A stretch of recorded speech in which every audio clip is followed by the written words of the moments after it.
DreamHack Masters Winter is brought to you by Intel, Corsair, Monster Energy, and MSI.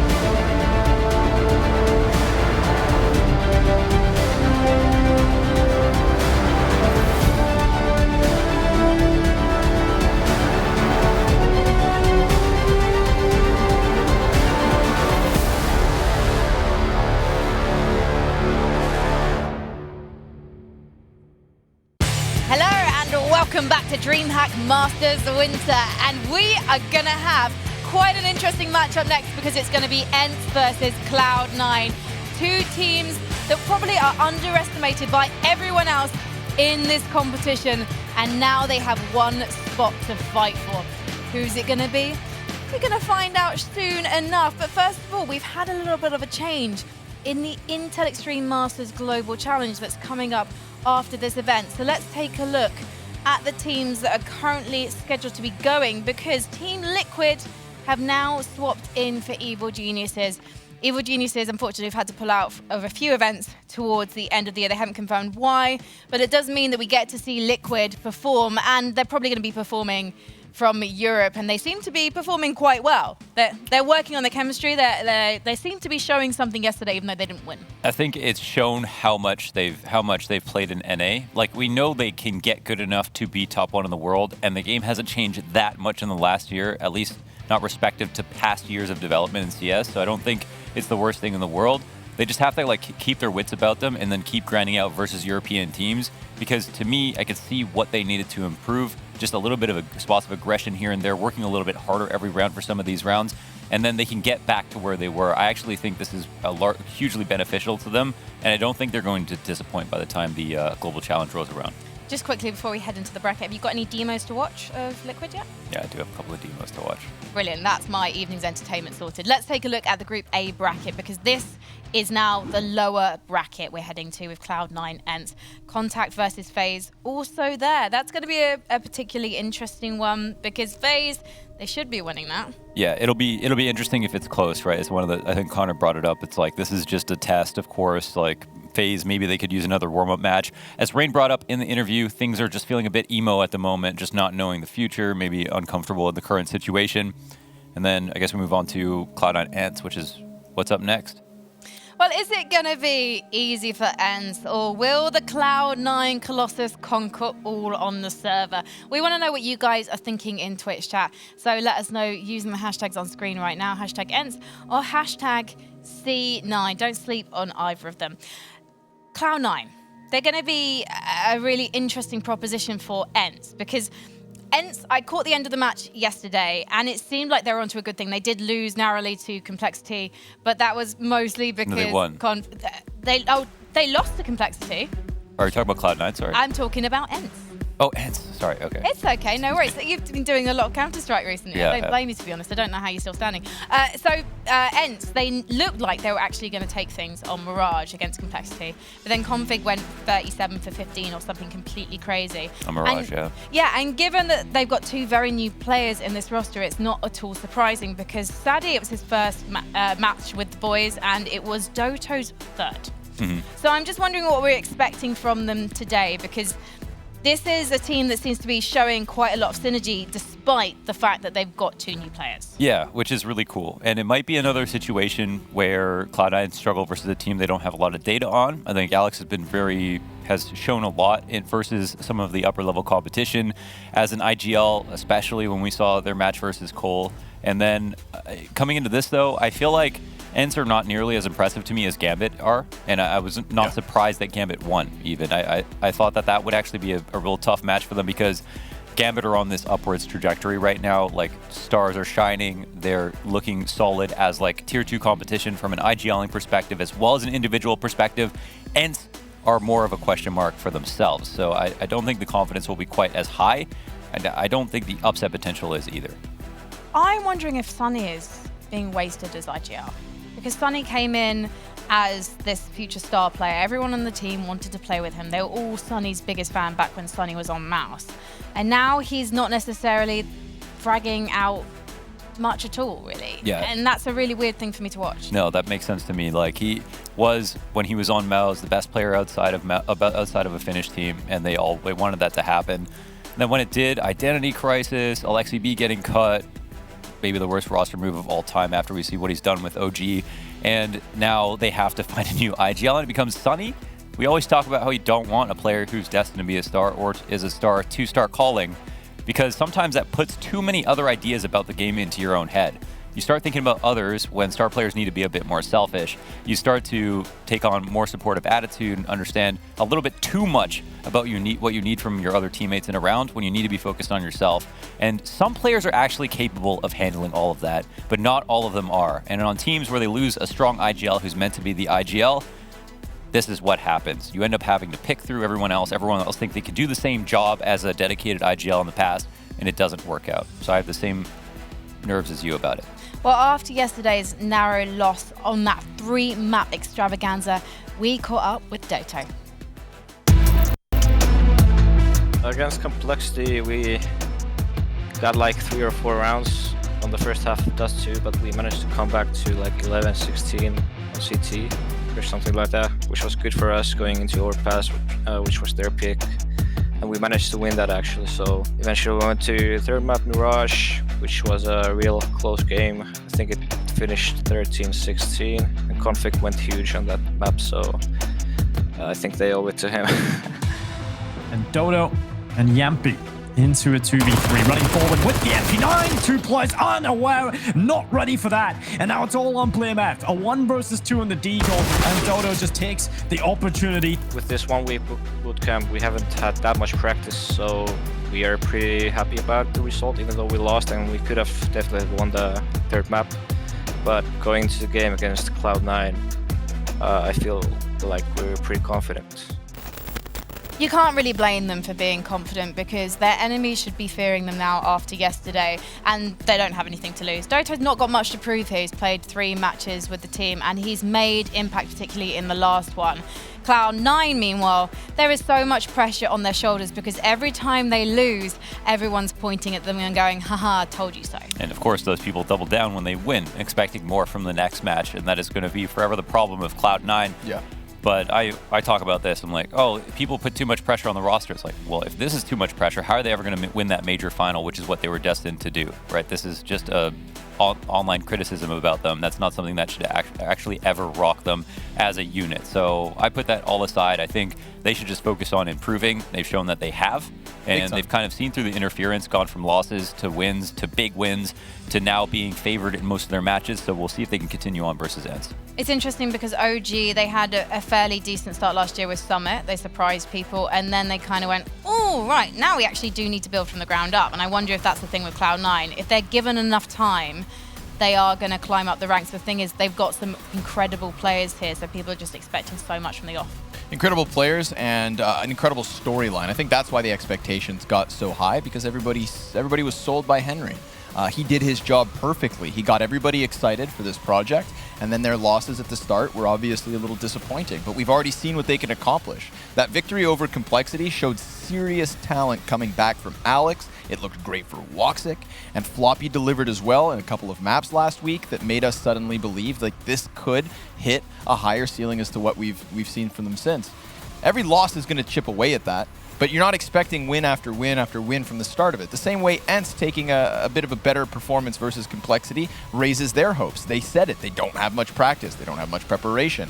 But this is 2 teams, both ENCE and Cloud9, that are gathering the pieces and gathering the power slowly. I just think that Cloud9 have already proven what they can do more so than ENCE. So now that they're going head-to-head, I think this is a great game for Cloud9 to just kind of shut up the doubters for at least another couple days, by putting this win in the back pocket. But a 0.23 rating for Woxic on Vertigo is not... you can't overlook that. Sure, and it is interesting to put together more ideas about what their map will actually look like now that they played Vertigo twice, they played Inferno 2 or 3 times now, and are starting to look a little bit more disappointing on those 2 maps specifically. So I think what's been really fun is just watching the growth just from as much of a neutral perspective as possible, just to see where they actually get better and where they get worse, or where their holes in the game are. And for that reason, it makes the veto incredibly interesting. Well, we checked in with ESETAG last night just to see what he thinks the team is capable of in this matchup. He's trying to make some deals happen, finally gets one on the board. Shiro's popped his way in, and he's popping heads, but he needs to do a lot more than that. We lost the Gambit the last time, and they had super strong online stats. If you look at their stats, it's some of the most insane online stats I've seen. I felt like we just couldn't execute our game plan well enough, and I think that's what was the biggest detriment to our gameplay. He's the one doing it all. ESETAG's trying to come around the side. He wants to get the nod on the bomb. He's on to Axar, and he'll finish off Shiro. And I think ENCE is like the complete reverse. Like if you go to their stats, like they've been really lackluster on all maps. So I think today we're gonna have a heyday. Like we just pick whatever we want. He half by, almost like an Nico round, but very little, and they try and play the speed card, and Black is perfect. Intersect trade was probably... Back when I was playing with BlameF, the good old Juggernaut pal, Alu knifed BlameF on the server, and he wrote in the chat, lesson. Ever since then, it's been a meme, so today we're gonna give him a lesson. Heyday on the server. Pick whatever you want. Oh, that interview was given before ESETAG saw the complexity ENCE match, I think, because those words may come back to bite him. But I'm still so glad that Cloud9 are believing themselves. This is what we want to see. We want to see that fire. For me, I was trying to think about what it is with Cloud9 because they had those ingredients. The synergy, they're still working on it. Is an international roster. These things take time. But Alex retired, or he went away at the start of everything going online. And now he's back on the server. He's discovering that people are playing CS very differently, and Cloud9 are struggling against these teams that are thriving online. The teams that are wide peaking, the teams that are going aggressive. They didn't know much about Gambit. They probably did underestimate Polly Pocket Simple Shiro. They didn't expect to be taken on in such a way, and it's tripping them up. Yeah, it is a little bit. Now, I think that match specifically is one thing. The mouse loss was a bit more telling, right? Because this is a team more experienced, where they could actually watch some more demos, and they still lost, right? So the Gambit one, I wonder if that happens again. That would be my question. The mouse loss feels like something that's a bigger problem, where a better team can chip away at you to the point that you actually can't see odds that they actually come back. Yeah. That is something a little bit more surprising. But what ESETAG also said about ENCE's statistics was quite interesting. They're on an 8-series loss streak, despite having that close loss yesterday. I just don't know if I can bet against them, but let's see the map veto. Okay. And then we can make our decision, guys. I actually don't know what's going to happen here. Okay, ENCE banning Vertigo. Yeah, so I mean, this is nice for Cloud9 just because it feeds into their veto a little bit. Nuke is, I think, a map that they were actually really, really good on, despite the CS being quite simplistic. And Dust 2 was also a map that they could... wait, did they play Dust 2? I can't remember if they actually picked it on one match. I want to say yes. I feel like there's one map on record, but I can't. It's not. Don't have it on the tip of my tongue. And then we can end here on Mirage. 16-8, their only win in double digits versus Complexity on their map pick on Mirage just a couple days ago. ENCE look good on Mirage. Everything they're still using Alexi P strats, I think, on Mirage quite a long time ago. Yeah, and Alexi P is amazing at Mirage, so that makes a lot of sense. Everything ESETAG said in his interview, I think, stays true to this matchup. I don't think these maps change anything in terms of his opinion. I think this is going to be a heyday for Cloud9, because I don't think ENCE are of the caliber of a team like Mouse Sports. You said it. They have those issues versus the top-tier teams. I think that Cloud9 are going to become a roster that picks apart teams of a more expected caliber, right? Like, if you want to put these two teams even on paper, I think Cloud9 are going to believe in themselves to a degree that allows them to play so freely that all of a sudden this is going to be a 2-0 win. I'm not quite as hopeful. All right. I do think it's going to be a win, but I'm not quite as hopeful that it's going to be a stomp. Launders, I still need your prediction. Oh, 2-1 Cloud9. 2-0 Cloud9. I love your confidence. You are the official Cloud9 casters. So normally when I really can't decide, I am really fickle and just go, wow, which team do I earn more merch from? And I actually don't have a jersey from either of these teams. So Henry, call me. Me too. I am actually... a lot of you. Oh, it's really hard because You want to pick ENCE? Like, Just do it. Just do it. Why not? Come on, Frankie, do it. What have you got to lose? Do it, Frankie, do it. Just gonna get roasted online. Come on, Frankie. okay, so They're like just words. I consider Alex Close a your friend. eyes. Henry is definitely a friend. But I just think ENCE. I think it's going to be 2-1 to ENCE. I'm so sorry. It's gonna be an end sandwich. No, by can we the change fluffy it? We're changing it to marshmallows of Cloud9. Cloud9. We're changing it to Cloud9 because Nope. ENCE aren't as I don't unpredictable think the as graphics guy Gambit has to are. transition to change the logos. Oh God, what have I done? They're what have locked I in. done? Oh my God, Henry, I'll get a tattoo of a H on my foot if you win this. Why am I talking about tattoos today? Twitch chat saying Cloud9, 69%. That's one of many great things that have happened today. Well, there are more people outside Finland than inside, so that's where Cloud9 get the votes. That is true. We're going to head to a break. The music is playing me out. Production have had enough. When we come back, it's going to be decision time. ENCE versus Cloud9.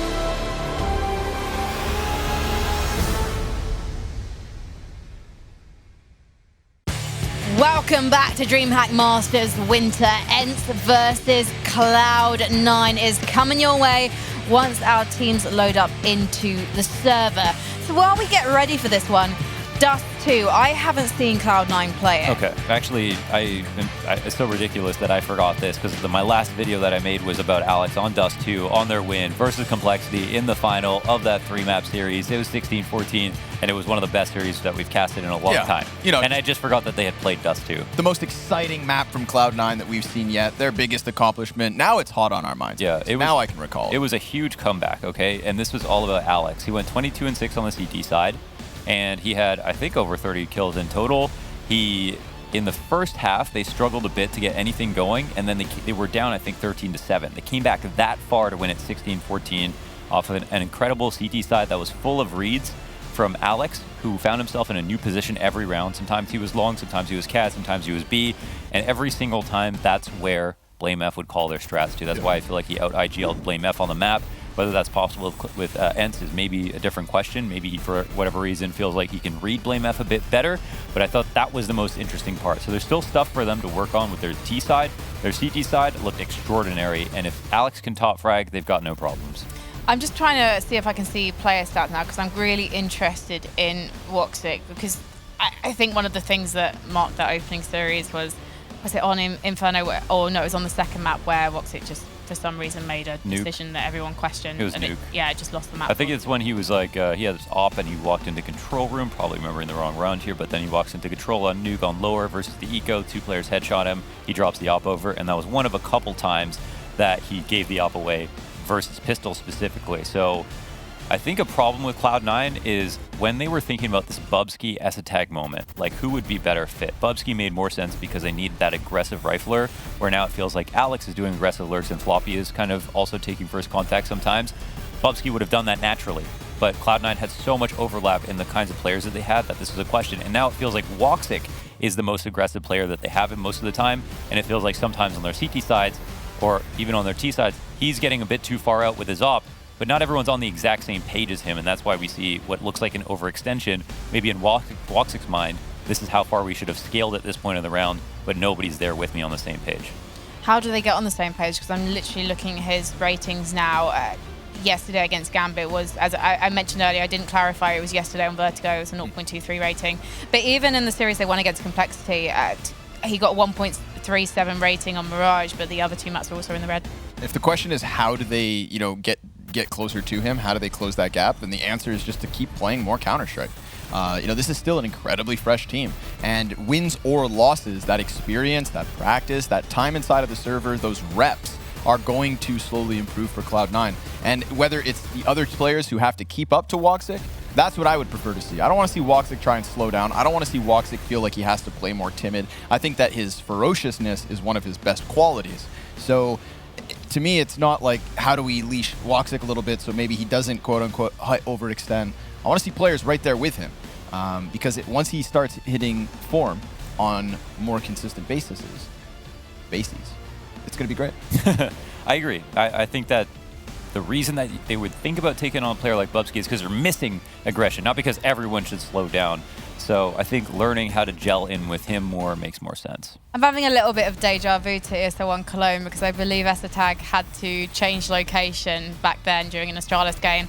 And the same thing is happening right now. Young Patrick is having to dash out of his flat and find somewhere else to play. So we are going to take a short break. And hopefully in a hop, skip and skedaddle, we'll be back with this series.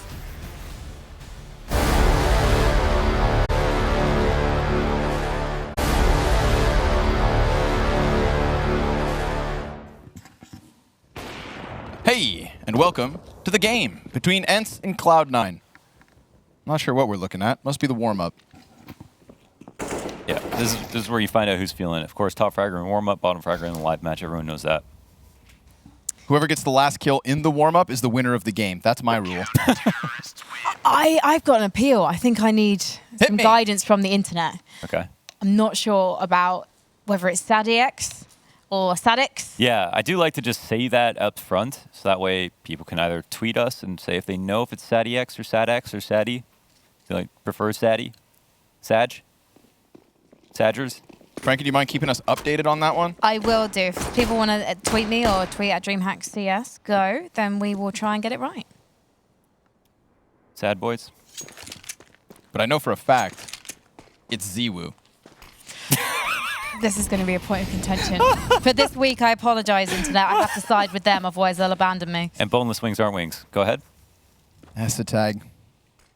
He talked a big game in the pregame, and then he had to try and run away from the internet. I think he won you over. You're like, it's going to be a stomp. 2-0 Cloud9. I can hear you casting it already. Yeah? Yep. Well, I do maybe want to believe a little. I do a little bit. Mezzi, will he stop the long hit? They're coming towards him. Woxic here with the crossfire, and they both contribute. These are Alex's flashes. I know this setup. And he is also getting a kill. This is a spitting image to their Dust 2 pistol round on their CT side.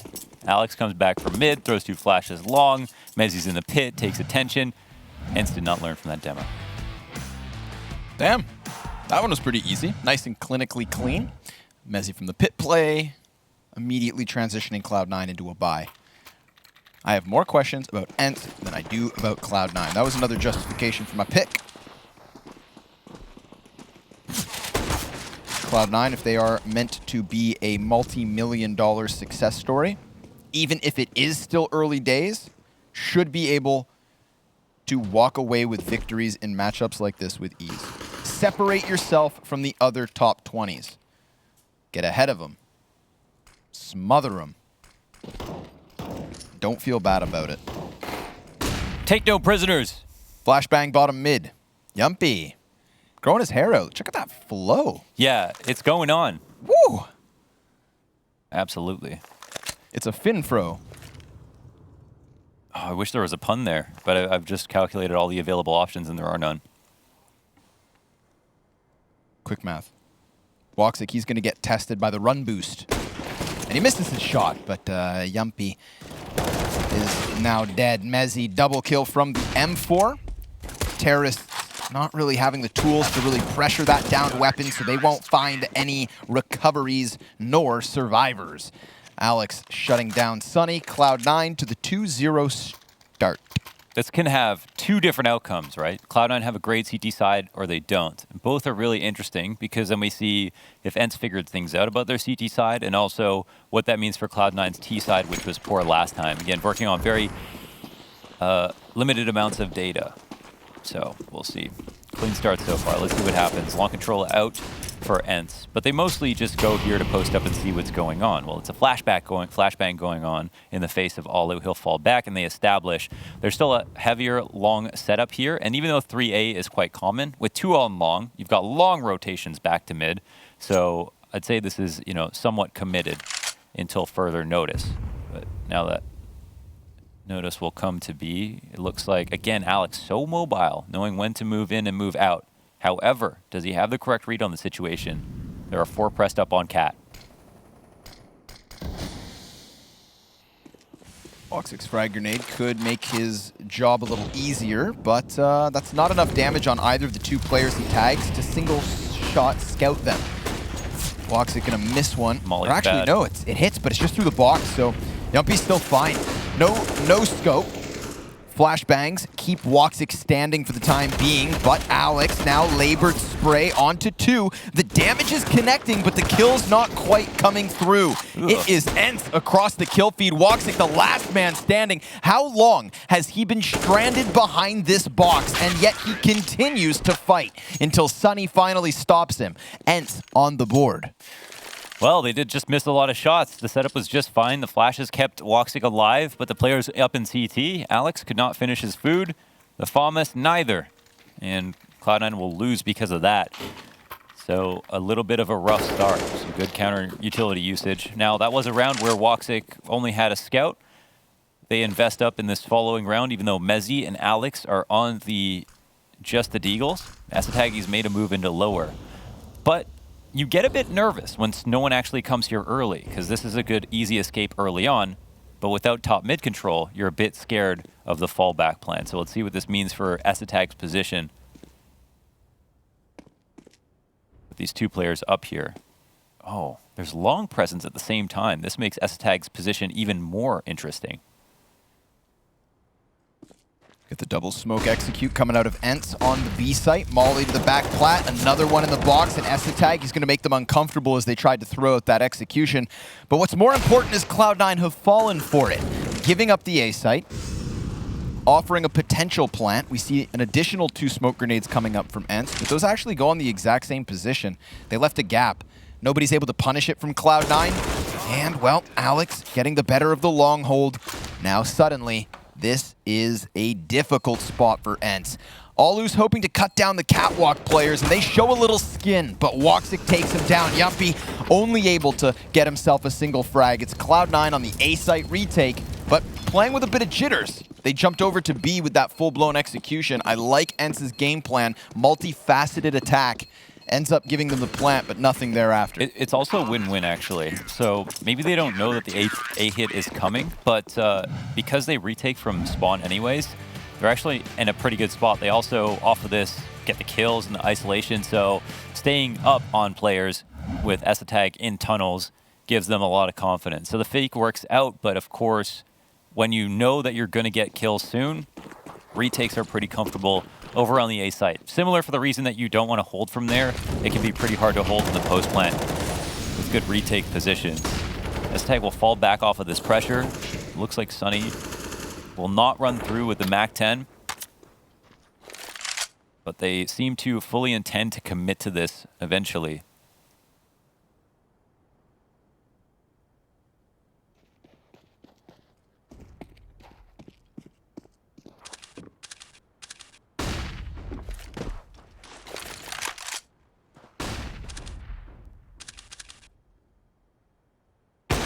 Ooh, that was a close one, but Woxic, he gets the headshot. Damn. Woxic versus Alu. That's an op fight that I could watch all night. And maybe we'll get to.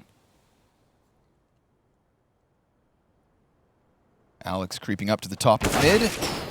Meant to be kept in check. Instead, he takes an additional kill, and that's a double man advantage. He looked a little bit off in that second round, but now looks a lot sharper. 3 pairs looking for the cross, but again, some good counter utility usage. You can see they're still kind of blind. Mezzi going all the way out here, really putting himself out there with this push, and it's going to take attention away from him. The fact that Alex died, Asatag will get a nade kill, and Yumpy will follow suit. And that is a 4-1 start here for Cloud9, and now ENCE don't have any money. No money remaining. Again, we're looking here at ENCE's pick. Of course, the advantage Cloud9 have in all of these new matches is the amount of talent and no idea about the map pool, right? It's not like a new team that has to come in, and so they're just going to be worse. The talent makes it very difficult. So honeymoon period could be a very real thing.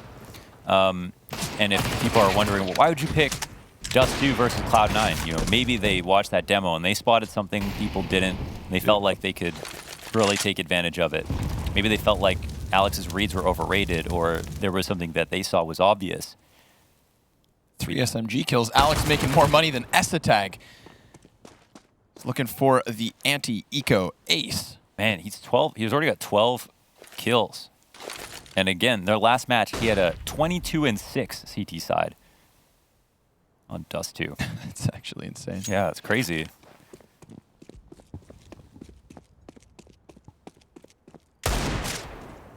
Seriously, I was watching some of the Cloud9 content, and it was like he was playing Wingman on Vertigo with Woxic, and he like didn't know that the R rate charged up. I'm like, how long you been out the game, man? Or how irrelevant is the R8? That's fair enough. That's fair enough. Yeah, one of those two questions. And there's your final answer. It's Floppy to get the 5th kill. Sunny eventually has to make a move and dies. So 5-1 to Cloud9 CT side. This is a rocky start for ENCE. And it's not delicious like Rocky Road. It's treacherous like waves on rocks. Rocky Road, you were talking about ice cream earlier. You have that in the UK, Frankie? Rocky Road. Rocky Road yeah, ice cream? man, it's the best. Can I just say also, oh, hang on. We've got a message from ACS. Mezzy top fragged of warm-up, so if he bottom frags, you'll know why. There we go. I just wanted to say, I have only ever played the R8 in Arms Race. That's the only time I've ever played it, and it helped me choose to never play it in competitive. See, that's where it belongs. Irrelevant weapons for irrelevant game modes. Where does the R8 stand in Danger Zone? Worth picking up? You know what's funny? Okay, I'm glad you asked this. Okay. It is the most expensive gun you can ever buy in Danger Zone. Interesting. You can buy a Scout for less money, but they do that because it's a troll weapon. I mean, if you save up that amount of money and buy it, it's because you're probably a freak. Like Rushley 1, 2, 3, 4, 5, 6. Okay, let's see if Cloud9 will troll in this round, because right now it feels like they can play with rounds and still win. Yumpy, oh, Sunny and Dodo, wow, they get chipped down heavily. These M4s just got more powerful. Remember, just a little bit of damage at the beating around on CT side means instant headshots for the M4s later on. That's why this unconfirmed damage can be worth its weight in gold. Sunny will be trying to take aggress Cat just to push back the setup as much as possible. This is really huge from Sunny because he's all alone.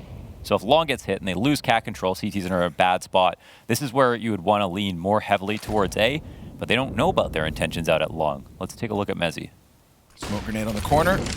Mezzy now very much isolated away from his teammates. The flashes come soaring over. Alex with a kill. Mezzy does sustain with a double. And therefore Cloud9 maintain their man advantage with 2. Woxic going to back up off of the bomb site, assuming correctly that ENCE are coming his way. They laid down a smoke and a Molotov onto the site. Woxic working with just a narrow angle. And the man himself, Ricky Kamari. Come out of his B cave. He's like, I want to battle. I want to fight for the right to remain on Cloud9.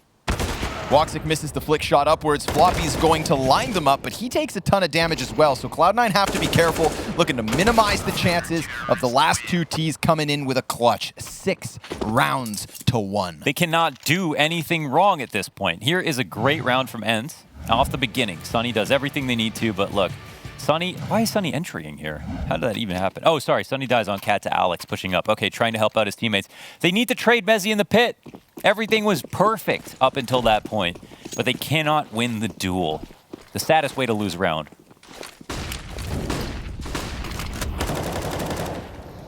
Alex, does he realize players close? It's Alu on the other side. He could very well take down 2 CTs. He's going to be in the middle. They're backing up. Alu's going to hear this and tries to strike as Alex is distracted. Mezzy can't react fast enough. And Sunny with the deagle coming in from the catwalk. They clash into the A site. But Woxic, what a crucial kill for him to find. By dropping Sunny, he dropped the bomb. And now all that ENCE have is a little A control with nothing to do with it. Floppy's going to get flashed around the corners, but they don't have to overextend here. In fact, that would be a mistake. Just sit pretty and wait. And because they're on this choke point, they literally only have to watch this flank and up to A. This is where the round begins and ends here on the catwalk. Sadie and Alu will have to come to terms with that fact. And they're going to take their time to look for a new way in. It's respectable. And okay, maybe here's kind of the third approach to it. A fast cat boost. ESA, how's your flick? Oh, it won't even need it. Okay. Head gets spotted. Second one. Shiny bald head here. They think Moses is in CT spawn, and they're going to triple peek him. 7 rounds to 1. If Sunny gets across from elbow to the bomb site, then suddenly ENCE have a way into it. Did he make a mistake there? What happened? Did he not run? Dude, I just saw Woxic coming up Cat as fast as possible. Okay. I was a little preoccupied with Alu's attempted 2K. Would have been nice for him. Wait in the smoke, let their guards down, and then swing for the fences with the lesser weapons. But Alu hits his shot through the doorway. It's floppy to 47. Yeah. Fast. Oh, fast again. All right, let's see it. It's a quick clash. Got Yumpy back behind the blue box. Frag grenade's gonna fall on top of him. It is a money from Alex. Sure enough, Mezzy burnt to a crisp, and well, Floppy was tagged low straight out the gate, but so be it. He still delivers a kill, and we're still watching Cloud9 rack up these easy rounds. Yikes. Just gets easier and easier. That Cloud9 approach, they're pretty strong on long holds.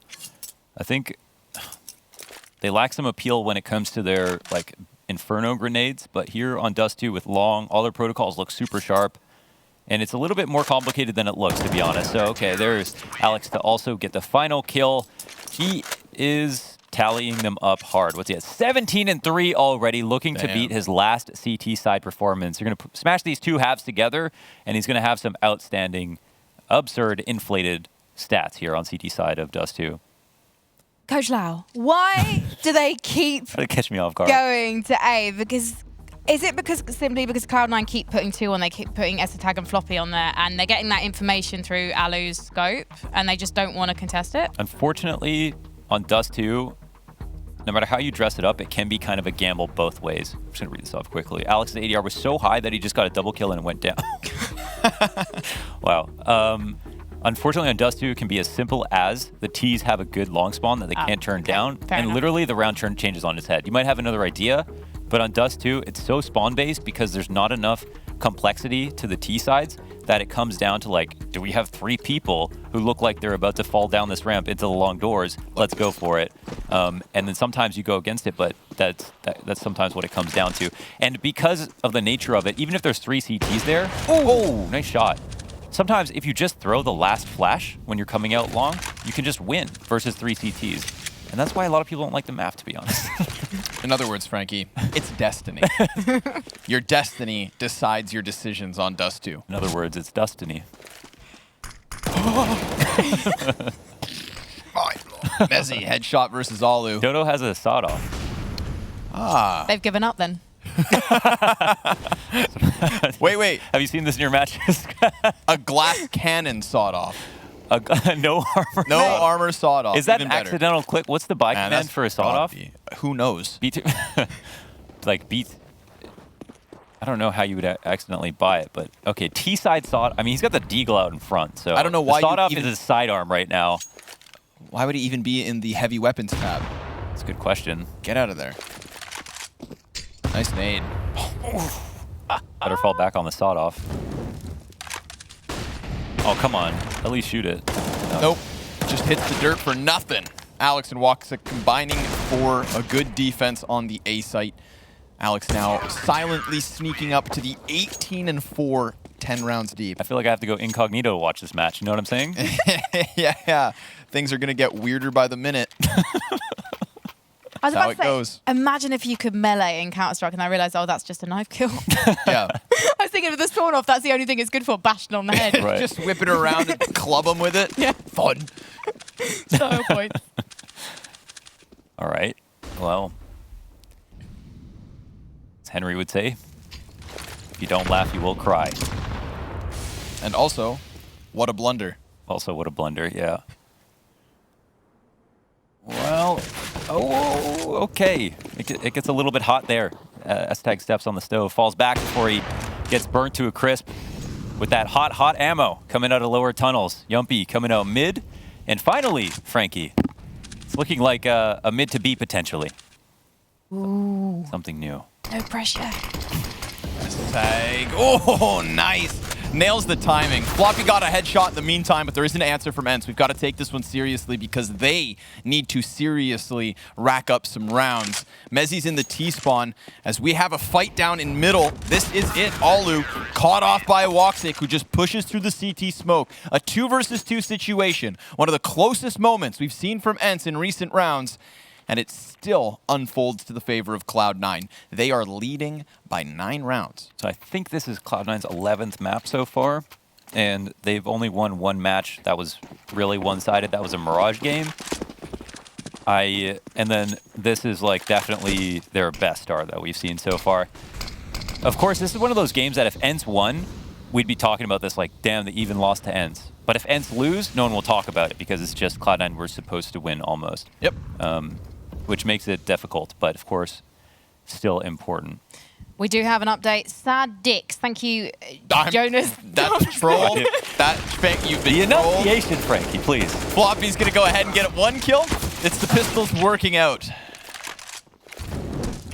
Pistols working out wonderfully. Sadix able to start off with the opener. Well, all it took was a full B. They'll get in quick. There is an op that changes hands, and maybe a free frag to come. Nope, the jump across, that'll bait him out. If that landed, I was out of here. Yeah, I mean, it's a Prince Dream, so Plus 50% accuracy. probably could have, yeah, jumping accuracy. Alex. He's here to punish. He actually, yeah, he's in a position where they want to do damage. Like, even if he dies, pushing for kill. Oh my, they're not even going to look. He has a smoke. They're Oh my still god, right he behind has a him. smoke and he's on it. He doesn't have time. Dude, Alex. Okay. Oh my god, he literally could have done that. Okay. He actually could have stuck that if he was there 1 second. My heart started beating a little fast. I'm not going to lie. Even if it came down to the last second. To be honest, that stick means they have to get close to him because they're obviously panicking. He took a player with him. Yeah, so that's something. Any damage is good damage when the T's are this low, coming off of that.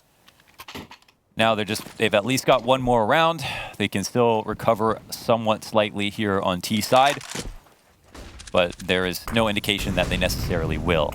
Don't we see that scope? That was really swinging out there.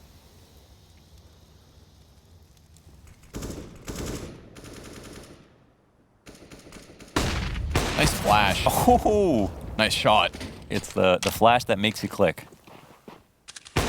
Oof, but Floppy, he's got one of his own. Oh, Make that 2. wait a second. Toppling the players as they tried to exit tunnels. The mid play is going well for ENCE, but they are getting bogged down by Floppy. But they join up in tunnels instead of, they give Floppy a way out. So he's gonna walk now out of the door, and he can use this as cover as well. Genius from Floppy. He is absolutely starting to wind up his best ROPS impression. He's got 2 more players ahead of him. Finally gonna miss a shot. This gives them a little bit more of a chance. But he is sitting on 3 kills, and Yumpy, well, he is doing just as much damage with his sniper rifle. Bomb has not been able to cross, and the T's do not have utility to block that vision. So if Cloud9 want to run the risk of keeping eyes out here, This is a really tough position, right? So they have 2 ops. Okay, so they've got to plant the bomb, number 1. They want to try to manufacture a first kill, but they know there's an op on the other side of the door. How are they going to go for it? This is where Cloud9 should probably try to push off of this. yeah, they will. Look through the door. Oh, they're actually Raid on the cusp. made it. Oh, but no, Alu quick scope, Mezzi Back trade, and Yumpy's gonna finish this one. He gets 3 kills with the op on the play, and a little pop-off, man, a little energy coming out of it. I think they should have just either ran through the door or the window. Yeah, no while hesitation, his hands were dude. busy. Yeah, exactly. Because then at least max 1 dies to the opper who's holding them. Bit too much of a stutter. Yeah. Sticking the barrel in, very much giving Alu that warning that he needed. Yeah. Also, window in hindsight completely open. For sure. Yuppie was just sitting back on the plat, so door was not the right decision. But Floppy serving as a reminder that nothing's gonna come easy here. 2 more rounds in the first half. Double op setup between Woxic and Estetag, and already ENCE with Cat underneath their feet. Well, ENCE, they do it. And listen, if Floppy didn't go heroic mode, then they would have had an even better round. So that's a nice sign. Alex gets some extremely good damage off through the cat smoke. And then more importantly, he gets a read back. He shoots and they shoot. Oh, no, the timing for Dodo. Poor guy. That push comes in and couldn't have come in at a more opportune moment. And off of this, it looks like Mezzi might be thinking about getting into the doors. Not that he needs to. Well, he's right side now, so he can play this more one-and-done spot. And Estetag, he's getting frisky at mid. He's going to see just the nose of this gun barrel, and that'll tell him all he needs to know. Alu creeps a little too far, so it's all in from the catwalk, and Alex behind the wicker baskets. He's going to have 3 players challenge him on the side of the smoke. M4 spray down, good for the first one. Yumpy and Sunny side by side, only able to deliver a single kill so far. 35 seconds. But Yumpy isn't I was going to say X Factor as he scopes in. However, unscopes at the worst possible moment, and Woxic guns him down. That was some nice coverage from Woxic, first of all, to have the confidence to pick into CT, like deep instead of just falling back. And then that's the key about your car upper, right? You're just constantly pressed to give up ground as much as possible. All the flashes are designed for you, the smokes, everything. So when Woxic knows how to sit in one spot and where to aim, that's what shows that you're an impactful upper from car. And he takes what looks like a small risk, but it pays off and it wins them the round. Now, Alex, this is a free one. Statix does not clear this properly. Oh my God. And the timing. Alex making huge space off of it. 3 kills. It's 5 in rapid succession. Cloud9 stomping on ENCE. And my prediction.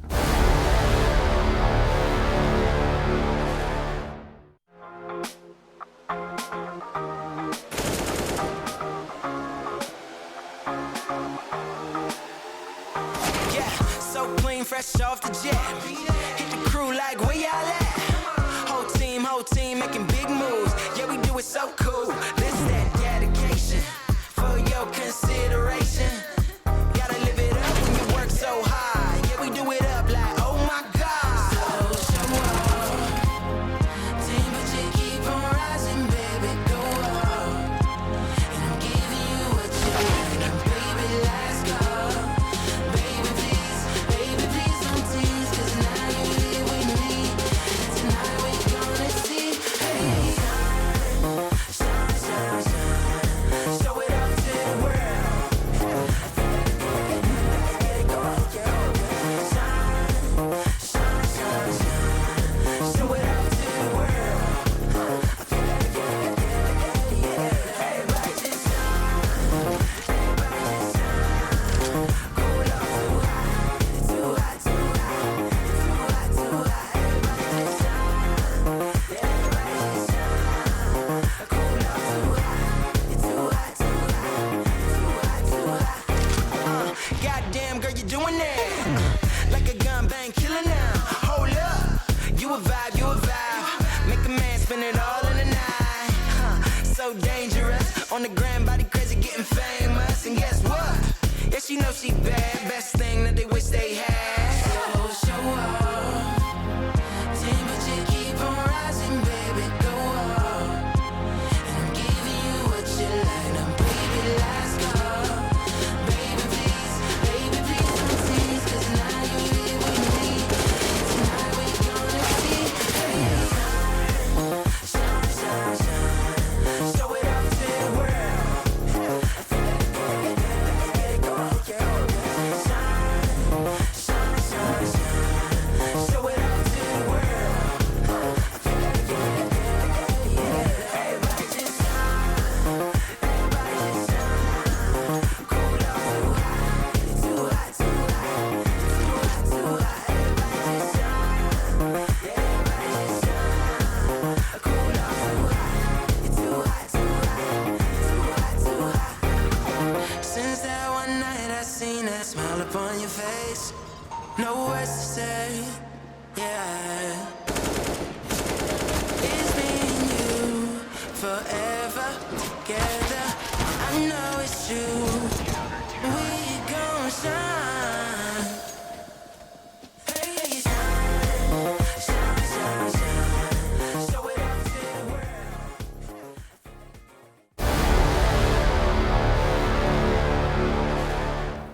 The CT side of Dust 2 that was good enough from Cloud9 to beat the Juggernaut has shown up yet again this evening versus ENCE. And ENCE didn't stand nearly as much of a chance. Check out some of these stats, bro. 22-7 on 22-7. 22-7. Go watch my last YouTube video, okay? It's talking about the 22-6, and it showed how smart he was in every round. He does the exact same thing in the next map that they play. That is pretty unbelievable. I am actually shocked because it looked like he was making a lot of reads and stuff that were based on the other team. Here, it's just he did some more of the same, but was it just all demo based? Is it just like a natural intuition for the game? I don't know. But Alex, he was flowing.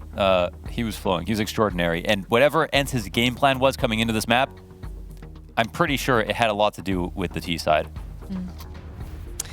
Might have been a misbuy. Doto doesn't have a recorded sword-off kill yet. And to be fair, I don't think many pro players have. So let's not be too harsh on him. It must have been a misbuy, yeah. It was certainly misplaced. Yeah, he was just falling back on the deagle, so at that point, what was it, 1-8 down? Hope was low? What was he trying to buy? Was he trying to buy an auto? I don't know how that happens. That's a good question. Trying to buy a chance. Come on, let's see it, ENCE. Give us a little fight, you know? Yeah. It's not fun to watch a beating unless they struggle. Want to watch like backyard wrestling? Yeah. Street beefs. Exactly. Okay, Alu. He's got eyes up top. He's eyeing this guy. Yumpy was with them, but they'll fall back. Oh, that's a nice kill from Sunny to the top of mid. Cloud9 just like, all right, let's just go then. Yeah, try to hit this B site. Little labored effort from the back of Plat. How about a second one? Dodo? Come on now. Just taking a while. Teammate in the back maybe could peek with them. Yeah, Sunny and Alu are actually picking up all the kills instead. Alex is going to be swarmed, surrounded, and killed. Well, that is a crucial pistol for ENCE. Let's see it. Not the sexiest round. Hey, man. But it worked out really, really nicely for ENCE. That was a great shot from Sunny at the top of mid, that's for sure. Loved to see that on his way out.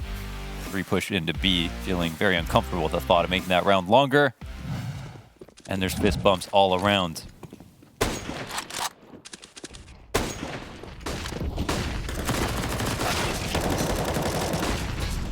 Little mow down from the Deagle. Nice grenade. Tag sitting on half health. The Berettas coming up, Cat, so fast that they didn't seem to expect it. An assist from Floppy and Tag. Alex with as many kills as his hands hold guns. And I am at a loss for words a bit. ENCE, that one has to sting. Nobody's holding middle. I was not watching it myself, so I'm not quite sure how he got up so quickly uncontested, but they did not seem prepared. And as Yumpy gets himself a kill with the SMG, he also gets deeged in the teeth. Well, hello, says Alex. Huva hoa menda, as he comes up, Cat. Good morning, Finns.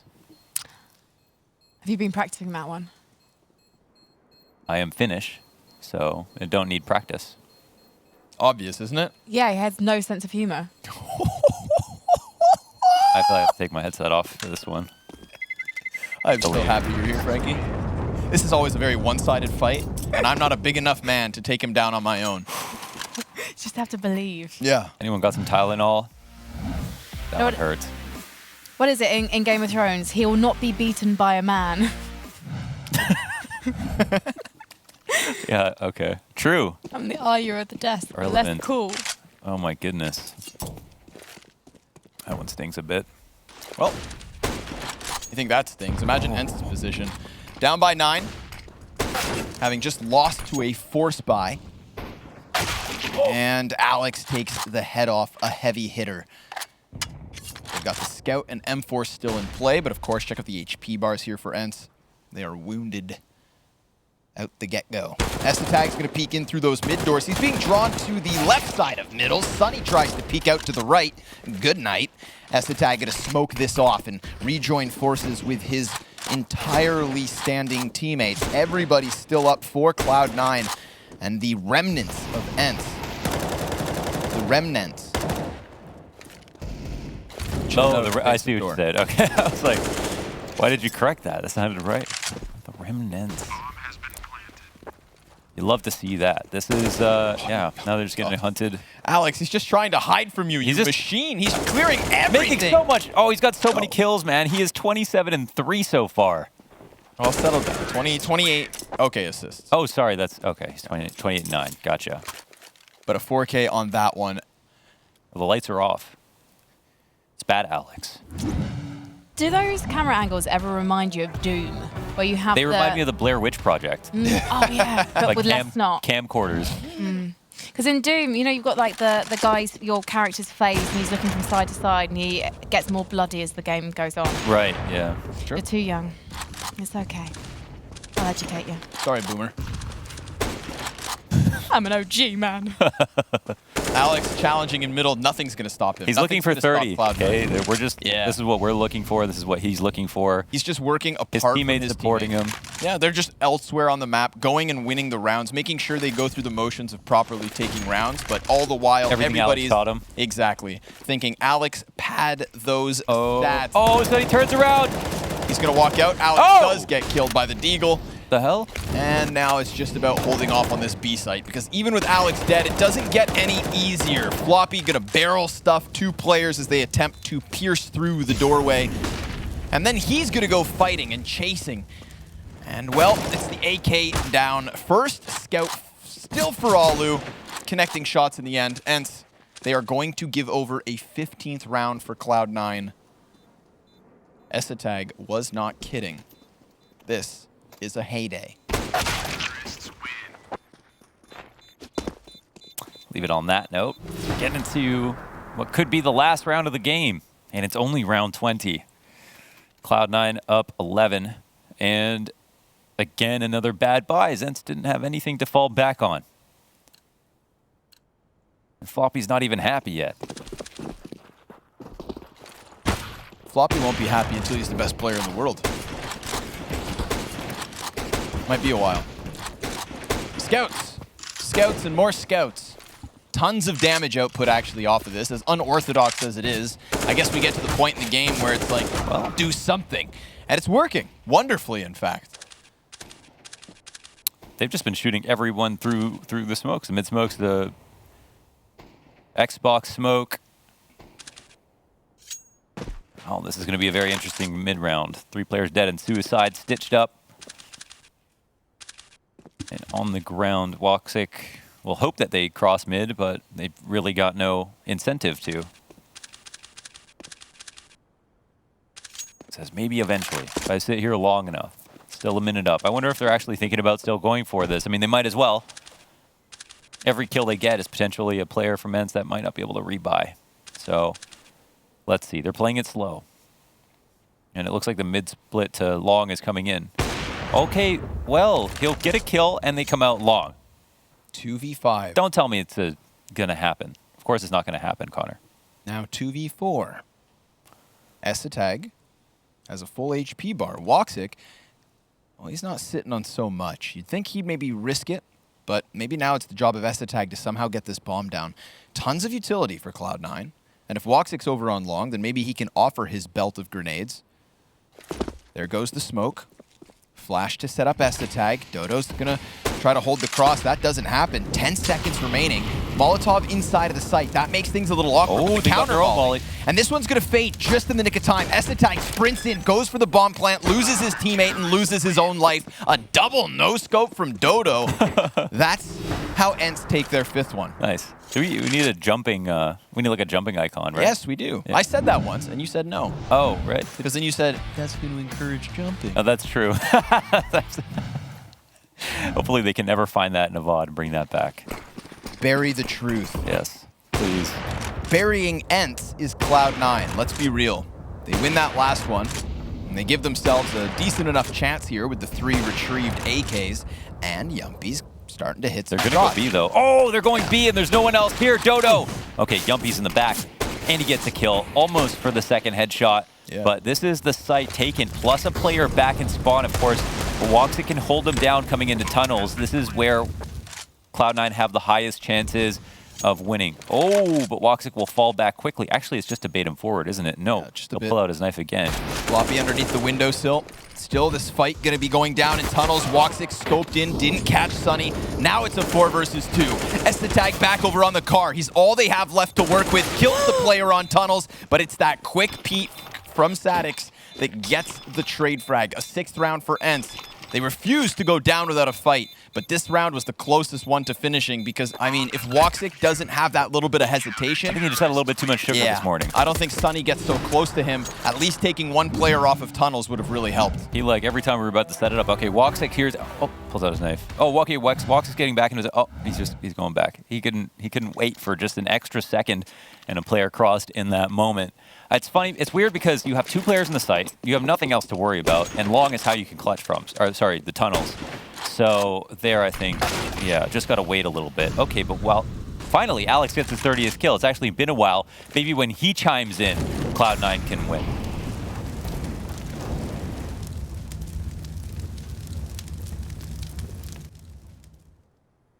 Oh, okay.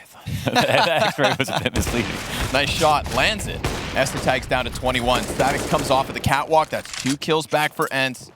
Really going to force the hand of Cloud9 here to try and contest on long. I say contest. There's nothing in position to stop him. Sadix could hear all of that from Cat, so they're running out, but the rotation's already in. Goes for the peek. Easy lineup. You are right about Alex, though. He has been quiet in these last few rounds, and we've watched ENCE win some, so... Oof, hits the dirt at a distance. Sadix starting to piece things together. A 4K in this one versus the lesser weapons. Let's see if Cloud9 can finish here and now, or if ENCE are going to keep this comeback rolling. Yeah, maybe they're starting to get a bit comfortable, but a little bit too late, it feels like.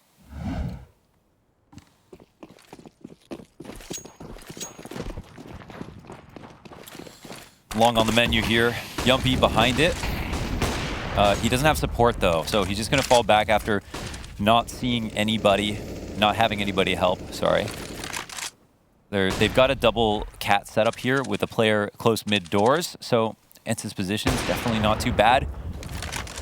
And Cloud9 looking to be very patient in this position, but how do they want to let them take over tunnels control before they make a decision, or what is the idea? Because right now the CTs, they're getting a lot of info.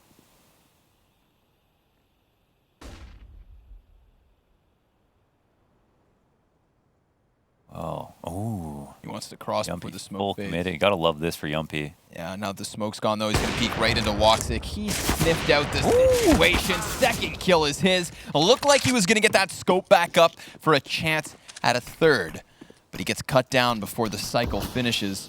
Maybe Alu can offer something on his op, or Cloud9 eject from long doors before Dodo gets back here. He's just arriving through T-spawn. You know what? They might. They should have high guard on this, but it's actually 2 heads turned. He doesn't, however, get the quick kill. Mezzi's going to find the headshot, but Sadix had come off from Cat towards middle and killed ENCE. Bombs at long. There's one player on Cat now moving back. Some damage done here by Mezzi at mid. This draws attention away from Alex, who will find the cross. The op shot does not connect. And Mezzi can actually come back long for free. Alex has a... He's going to plant the bomb for him. Yeah, no nade. And he can fall back a little bit. This could come down to Mezzi. Alex, he will die as a sacrificial lamb to plant a bomb. And we'll see how Mezzi will play this, the rookie. He's got the Molotov. That could buy a little bit of time, but I don't think they're going to give him much of a chance to use it. He fires off, and that mistake right there. The moment he fires one bullet, you see those CTs swarm in on him. An 8th round for ENCE. Really cool mid-round moment, showing on Catwalk, pulling Alu's attention, opening the world for Alex to cross over. You know, if that frag grenade didn't kill him, then it wouldn't have been so easy for them to focus forward on Mezzi.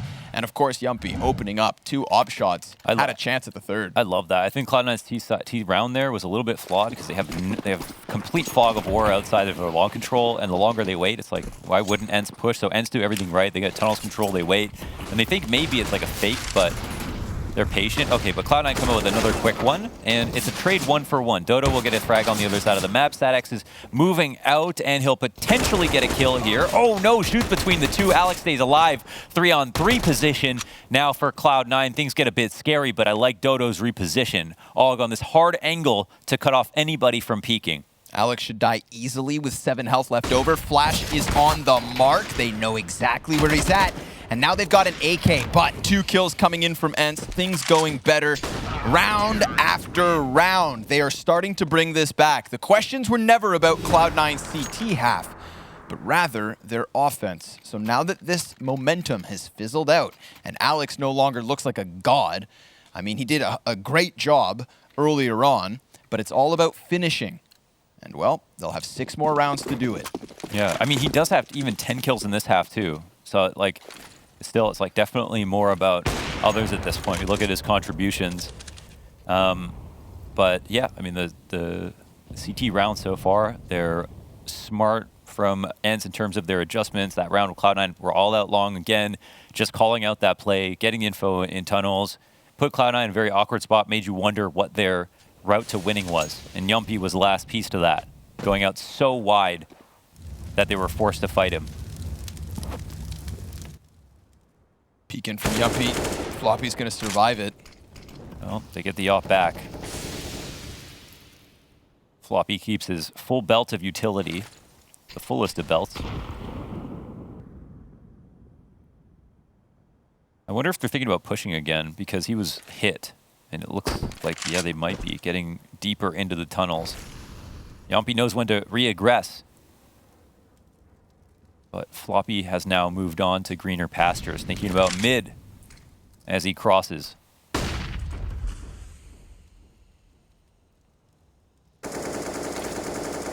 They don't have many nades to exec, but I think they have enough for Cat. Should. They've already got a couple smokes laid down. Molly goes flying over onto the ramp. Sadic's going to play beside it. They've got a man in Goose as well. That's going to be Sunny to peek out when the time comes. Sadic serving as a great distraction, comes in for a multi-kill. Sunny also going to deliver the double, and Woxic is his third. ENCE starting to solidify, but they made their job so difficult by stuttering for so long. 5 more to go. That shoulder peek was so good from Sunny. This last kill here, as he games the Opper, that's 1, 2, and 3, and the pre-fire shot as well. Woxic has no choice but to bite. Nicely played from Goose, and they're stacked up in all the right positions. So Cloud9 established, they make sure they don't push, they get the space they want to, they move it to an exec, but it fails. Consistency in the utilities to try and challenge long. They've got the players to fall back. They may not expect them to be this damn close, but Sunny is this damn good. Shutting them down one after another. ENCE are really starting to rock with momentum. Cloud9 facing uncertainties, a little struggle coming in on this Dust 2 map. They've got another buy in their pockets, but they can't afford many more. ENCE are catching up quickly. Definitely. Yeah, this is Cloud9. It looked like they're faltering so hard. Didn't expect to see them both have such strugglesome T-sides. So, as you mentioned, still a bit of a question mark here for Cloud9. They'll take long fast. Dota will throw a flash to get him back. And this time they're doing the exact same setup, but surely if they don't activate quicker, then they're just trying the exact same thing that failed last time and expecting the same result. So I assume they're going to move a bit faster on this round. And this time, ENCE haven't scoured out the tunnels. Look how fast they're moving up.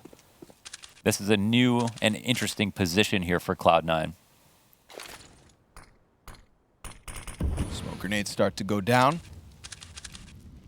That's a Molotov. Nice. That comes from long.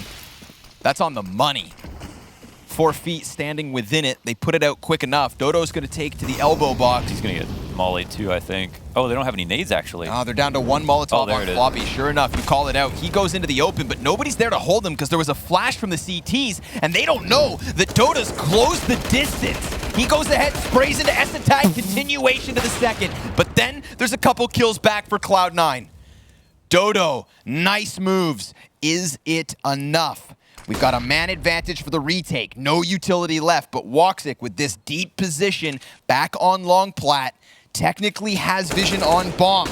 And, well, so far so good. Mezzy with a double kill. Alu's all that's left. He deals with the other Opper, but Mezzy getting up close and personal, forcing Alu to go for the peak, and Mezzy gets blasted away by Alu, who has time for the defuse. A 12th round for ENCE, and only 3 rounds, keeping this comeback away. This is getting tight. That was actually such a nice 1v1 from Alu. Like, played it well, and actually credit to Mezzy, he also played it extraordinarily well. But it was demanded of him to get all the kills after Alu out-opt Woxic at the back of long. But here, sitting there with his, his gun out that way, he read exactly where Mezzy would approach it from, walking up. So it was a strong read. Now it looks like fast long's out one more time. They're trying this. They have guns. They go 1 for 1. They know one's in pit. Static, he'll have to deliver. He goes wild with the spray, but it's good enough. And there's a teammate in the back in Alu to spot the cross, but he drops an important shot. Frag grenade on the mark. Mezzy and Woxic both wounded, but they're able to clear out that pit player. Alu just kind of left him to his own.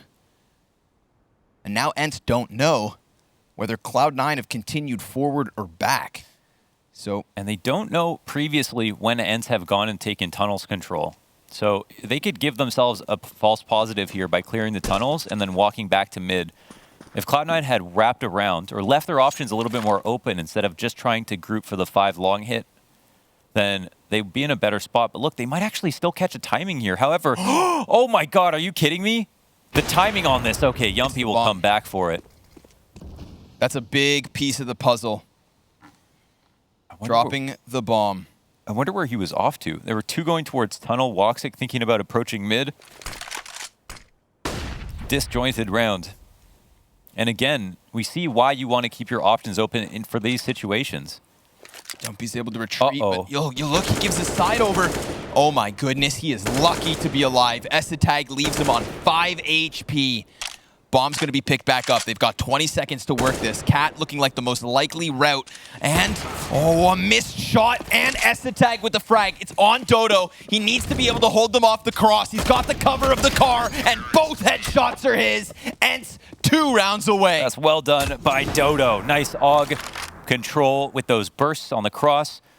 Sitting there like he's opping, but with an even lower cycle time. And this is Yumpy seeking out all the information, right? This is why we talk about Yumpy. He's so brave and knows when he needs to go back and get map control whenever he sees it. Don't say the word. ENCE have had 4+ alive in 4 of the last 9 rounds. Damn. I just worked out what the word is. Yeah, what is it? I think it rhymes with poking. Oh. Used to be said about Team Liquid quite a lot. Nope. Not anymore. I'm not saying Sometimes that either, still. Frankie. Sometimes still. Sometimes yeah. still. Sometimes still. They're wrong. They're not choking anymore. They're rebuilding. Oh, you said it. Oh, You said it, Frankie. guys, it's day 2. I'm still getting used to this. Uh-oh. Well, all right. So far, it feels like Cloud9, the way that they're approaching this game now is, let's just try to win 1 round. Like, let's just keep rushing long until it works, and then we'll talk about T-sides later, because they haven't really tried to innovate in the last few. Not much has changed. 9 in a row for ENCE. 9 in a row. Sunny's going to find the kill versus Alex. That's a big one. All of a sudden, if they come out from tunnels, there's that possibility of Sunny still being in their spawn. It's not the case. And with the smoke grenades, they're just going to try to challenge into middle. But Sadix mows down 3 players, and Floppy is all that is left. He gets traded out by Yumpy pretty quickly, and somehow, with a sprinkle of Finnish magic, this one has gone to the 30th round. 30 rounds of Counter-Strike when it could have been closed so quickly. They've prayed to Moomin. Let's see it. Let's see if it's been answered. Buy on the cards. It's all on the table. Sunny, he's going to waste no time. Charges up to the top mid. They already have a man advantage, so how much does he want to risk here? Make that... 4 versus 1 out the gate. Oh my God. ENCE have done it. OT, 15-4. ENCE push this to overtime. We need to collect our thoughts. We'll be right back.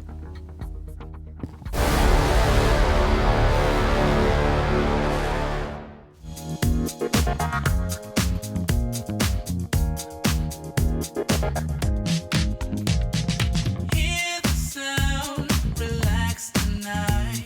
I wanna be where the party's jumping. We'll take our time to know you well. No need to ask, the night is ours. Girlfriend, time to leave your stress behind. I like the way you move your thing. I wanna see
apparently, ENCE have decided that we need a little overtime in our lives, and after a miraculous comeback on that CT side. Can you say percolate? Percolate. Not bad. That's good. That's good. There we go. You seem impressed as if you speak Finnish yourself. Well, I am Finnish, so that would make sense. You've been putting a lot of effort in, and as have ENCE, man. What a comeback. We're not supposed to be here right now. It was supposed to be the Cloud9 win. They had convinced themselves. They had convinced me. They had convinced Launders. They had convinced Frankie. Frankie even picked ENCE. How'd you know? When you know, you know. When you know, you know. When you've got it, you've got it. Well, man. Let's see if they can finish it off. A lot of chiclets in the chat right now. Wonder what that means. Looks like things are still continuing on. Got a player tucked behind the door. Alu gonna be smoked off, lays down the incendiary, and nobody checks it. But Muzzy finds it through the door. Listen, if you're not gonna come out to clear it, that's the next best route. Better off if you don't lose 2 players behind it, but hey, at least they're on the recovery. Watch them win Alex the already out first through T mid. round out of OT after losing 11. Oh, there's that shot. That's a huge tag. Yep, big one. It's going to be a lot of pressure on Alu. He has no utility to offer, but they don't even flash around this, man. Oh, and Alu delivering. He's going to look for that 3rd kill in the 3v3. And Woxic's already wounded, but be careful now, ENCE. You do not want to write this guy off. Flashes come up from the CT spawn. He clears close ramp. He's got a little time to spare, but the longer he waits, the closer that long play comes into fruition. He sees Yumpy, doesn't have the time to deal with it, and sure enough, Dodo, who wasted no time sprinting onto the long corner, guns him down. We've got ENCE with the first round of OT. I'm just glad they didn't lose 11 rounds to win the first round in OT, right? That's all I'm glad about here. This just makes more sense. ENCE continuing on with a strong CT side. And, of course, there's going to be buys all the way around, so we'll have to see what comes of it. Looks like, okay. Yampy just wallbang someone on 800 ping. Oh, okay. So Yampy's having some ping issues. Almost a full second. That's mad. I was just trying to do the maths and work out the kills on the second half for Cloud9 because Alex was at 22 going into that second half, so he was on 11 kills. I think Woxic only got 2 kills in the second half. I could be wrong. I could believe it. I could believe it. Because I think he was on 16. I think that was a real team effort when it came to the failure of the T side. Funnily enough, Alex got, what would you say? It's what, 10, 12 kills or something like that? 11 kills in the second half in regulation. So, like, that should be enough, like, if, I know, other people frag. But the weird part is that it feels like it's the T side that he should probably take responsibility for. That looked very one-dimensional from Cloud9. That eventually literally just became long hits into nothing. Like, we get long control, let's win. No. And ENCE had such a read on them at one point. They had 2 orgs, 2 AWPs, and then right. M4. Exactly. Yeah, that's exactly. Like the ops versus that long control. Plus, they sometimes would come back out of long without. Like, why not just 4-1 in that situation? Maybe have like an out somewhere in the playground, inside the tunnel, something where you can go back. You can fall back to them if you need to.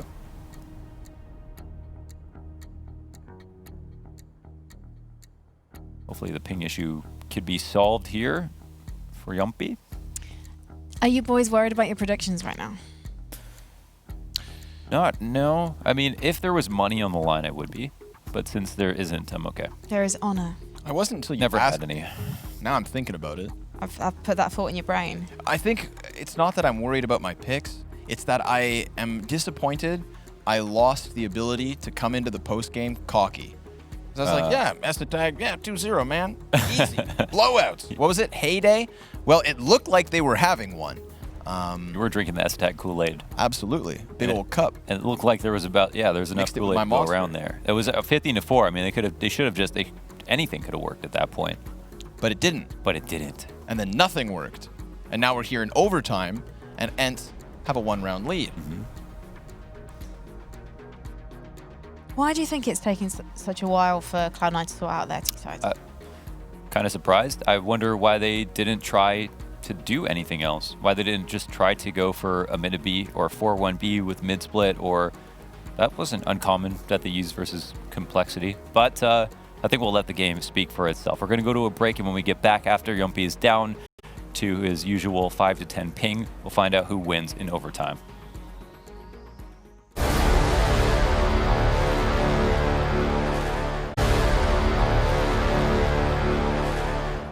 We are jumping back into the wilderness of this overtime, naked and afraid as to what is coming up next, because ENCE looked dead in the water, but then they've soared into the clouds. And, well, 9 of them. Time. It is time to see whether they can close this. A flawless comeback. So many map points from so many different players provided by ENCE. They did the damage. They've done the dance. Now it's about sending it off. Olu peeks into Essetag. An unpredictable cat peek to get the 5v4. Well, it looks like this is the time that Cloud9 tries something a little bit different. It's going to be a lean towards B, but they've got presence out mid as well. Pretty much the most complex thing they've tried so far here on T side. Will they be able to pull it off? They're down a player in Alu. He has been great at sussing out where his opponents want to go, and it looks like Alex doesn't seem too sure if he's going to be there. Floppy's down to 45. Oh! Alu's coming in with flashbangs from middle. There's so many players stacked up on this B site, but Alex, his mid lurk worked, and Floppy, just waiting outside of the smoke, is able to get the man advantage, but there's still a guy back on car. And Floppy, having spotted the guy in sight, probably thinks to himself that that's all he had to fight. Yumpy can't get his head back down fast enough, and Sunny's playing with grenades. It's Sadix, 1v3. We have seen some nice multi-kills coming in from him on the defensive half. But at this point, he's been burned out of the B site, smoked off from the door, and he's got fully HP players on the other side. Cloud9 looking to tie at 16 rounds yet again. But he hasn't left yet. So maybe he does still want to take his chances. He's going to go for the peek into Alex, and that will cost him his head. I don't know what that looked like to you, but to me, I feel like Cloud9 got a little lucky there. I think that was still another fine round for ENCE. The 3-player late execution into B, that should have got caught off by Yumpy. He missed an easier shot. After that, of course, you know, it's all on merit, but still, the T side definitely struggled. And it looked like Alu looked back at mid to Cal Alex as well, tried to bait out the push and got caught off guard. So I'm not exactly sure. And of course, you know, at this point we know, like Cloud9 seriously look uncomfortable and probably feel uncomfortable with trying to do stuff here on T side. And simultaneously, ENCE's CT side, all the angles are holding, the AUGs in the op, as Frankie pointed out, these are really good adjustments that they've brought in to deal with the attack. They're going to try their hand from the tunnels to the B site again. Dodo decides not to throw down the smoke just yet, and Cloud9 decide not to overextend. Got a jet. Oh, but that's a big one. Essetag finding him through the smoke. Man advantage for Cloud9, but this boost up on the catwalk gets called by the flashbang. Alex hears the shot ring out, but his teammates are all back in the spawn. Damn, the reset from Cloud9. That's enormous that Alex actually had a self-flash for that. I think that must have been like a right-left click flash. Doesn't go too far, and it's perfect for if you don't have a teammate from top mid to flash off cat for you. Good awareness by him to throw that this late into the round. Yumpy pushing in, and again, Yumpy has been so good on the detective work when it comes to figure out where they're going to go, but 1-for-1 trade means that it's an unlikely situation here for ENCE. Stuff starts to open up now. Alu, the second piece of the puzzle of the CT side, maybe, you know, the primary reason they're able to come back in a lot of these rounds is next up to Bat. Back is turned at the moment, and it looks like they're not giving him a lot of credence. Let's see if they run into this off. Yep. Smoke in front of him still leaves the gap. That's a missed smoke. What? What's going on Did here? they double up on the close smoke? Yeah, one pop to the cross, but Alex, the flank out from B site. 2 kills to his name. That is everything for Cloud9. Oh, but he still dies to Sadix. At that point, I'm just thinking to myself, like, you know, if they smoke everything off, maybe their heads are turned back the other way. With that gap, nobody is expecting Alex to walk in from the B site. I hadn't even seen the fact that he had slipped out like that. This is still a winnable round for ENCE, but it may be Cloud9 with an edge in overtime. They will find 2 on the T side. They won 2 of 3 in overtime after losing 11 straight in regulation leading into it. The little bit of a break maybe gave them a bit new life. They tried 2 things they haven't tried this time around after trying to bang their head into the long doors over and over again. Maybe they got a bit unlucky, that is ENCE, in that previous round, but this very last round, Cloud9 definitely looked strong. So that's something. But now ENCE have to go and try to battle against their demons. They had a really poor T side and have already dropped the opening kill here to Woxic with his op. 2-opping on T side is not going to be something they can fall back on like they did on CG side. Curious position from Mezzi. They're looking for him. He dodges the flash, but even with the telephone pole in the way, he's still able to deliver. Yumpy's able to get himself 2 kills on long. Alex turning his attention into Alu. Crisp 2-bullet tap, and Dodo, good night. Cloud9, 18 rounds and 2 map points. 40 freaking frags for Alex. Jesus. It's like wondering why everyone sucks. They've been playing all year. Alex been at the cottage, comes back. It's just insane. What is going on? Yumpy's got the autos. 2 auto snipers. You rats. It's okay. Do everything you have to win. I completely respect it, but it doesn't work out. They do a little bit of damage into Woxic, but so be it. He still sits on 70. A gimmick is not going to be enough for ENCE to take this round, nor this overtime. Mezzi trying to challenge what was 1T cut off from the pack, but the A-site completely offered over. Yeah, this is interesting. Okay, so we actually have Mezzi pulling back when he was inside the long doors, respecting this Molotov, but he plays a key role here in making sure they can't lurk behind him. We've got our long plat player, ENCE, who's holding them on the site, and the CT's rotating in. These ones will take the majority of the first contact. This is a very tense situation. Lots going on here. And T's are spread open, but the first kill comes in, and it's ENCE over Sunny. Oh, nice headshot. Dodo, right before he gets blinded, finds a sliver of the angle, but the CT still continuing to challenge, have found their way onto ramp. ENCE and Floppy with a kill each, but it's Alu to seal the deal. And this one, a single round away from double overtime. That was such a convoluted round. Like, when that site hit came in off of Cat, planting the bomb, all the CTs were in interesting spots. The Ts were also in really great spots with the lower connection to Cat players, with every one of the T players staying alive, and they all picked good times, especially Dodo here. 3 important kills, knowing when to pop into CT spot, and oh my god, Statics with the auto sniper, because he's got the money to spare, will grab a kill on ENCE, and it won't lead them into B quite early, but it does put Cloud9 on edge. Great map. Oh, Jesus. Did he not see that? He got flashed. They cheat one over. This is interesting. Woxic. He's going to tell Woxic surely that Alu's here, right? And Woxic. Of course Woxic is faster. He's got that right eye peek. Yumpy pinned into the corner now, but Alex not sticking around to do much about it. We've got 2 members of ENCE up Cat. A man advantage for the Mezzi getting dangerously close. Cuts down the bomb carrier. Sunny, he's just on the cusp of this. Mezzi falling back, almost maintains the spray long enough. But now all they have to do is topple Woxic and Alex. And I say that like it's an easy task, but let's be real, it's not.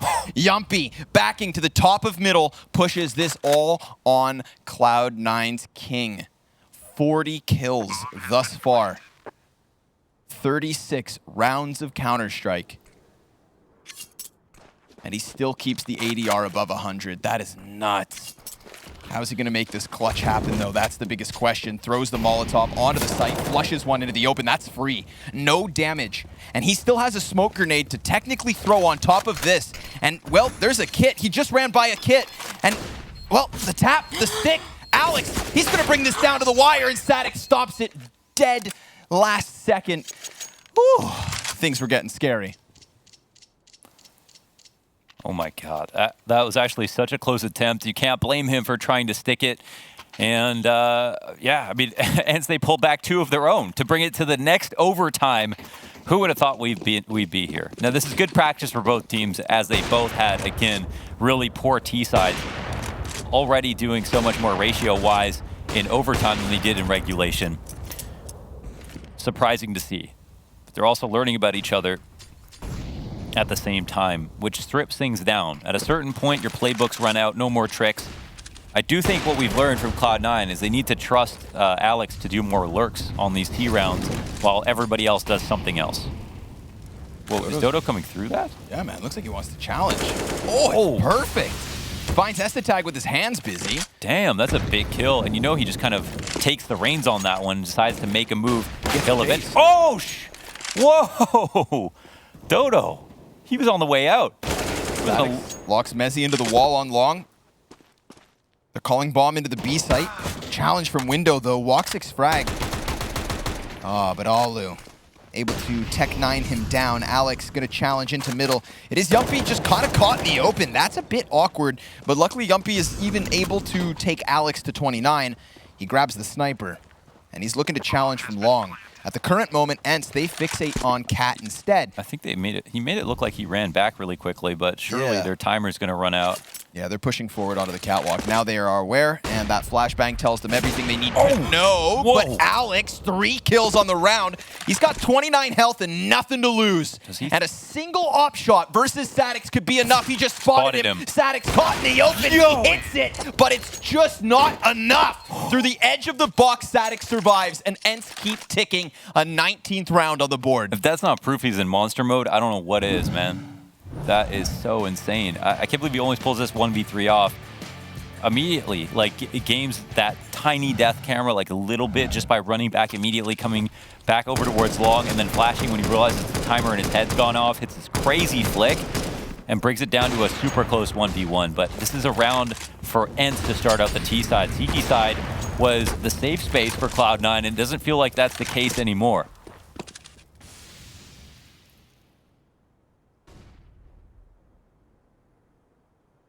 Playbook's out the window. We're getting some raw CS. Unrefined. I love that. That's why I love what Dodo did, because at this point in the game, it's really about taking more of those risks to catch off timings. In overtime, it just becomes more about these really big individual plays. And, you know, as a new player on the roster, you might be less inclined to try to take those chances, but you need to. Molotov goes, what? Wow. What? That is... Couldn't do that twice. That's how good his aim is. When your aim's 2 on point. All right. I don't know if I've ever seen that before. No, me neither. There's a first for everything. This Mezzi. Oh, well, Mezzi doesn't go through, but Yumpy takes an empty shot into the door, gets punished for it. And this is crazy because not only does he do that, he can fall back and has full info. Mezzi knows smartly to rotate over.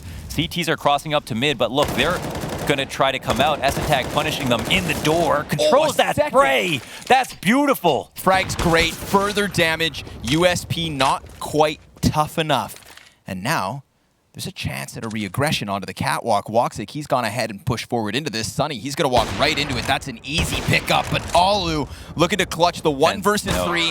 He gets found out in the open by Woxic. We're tied at 19. We're tied at 19, but every single T round is worth so much. It's a bit scarier here for Cloud9. ENCE feels like they're solving their T sides better and more efficiently than Cloud9 are. And we'll see more about that in the second half. But this could be the round that dictates the outcome here. Of course, we're looking for 22 for anybody who's new, but this is the first, or the last round of the first half of OT, if that makes any sense. 3 CTs trying to press up against the long hit. How hard will they commit?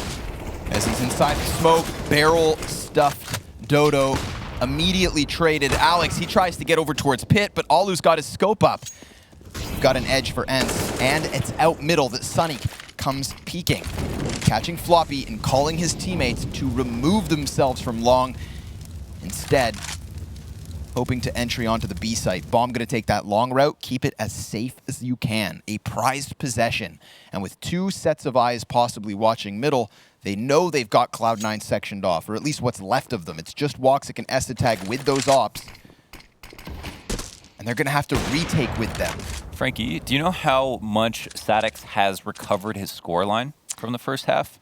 I actually don't, because HLTV reset. Oh no, it's coming back. He went from 30 ADR, I think. But yes, he's now at was. 73-ish ADR. HLTV is a few rounds behind, so he's doubled it. Yeah.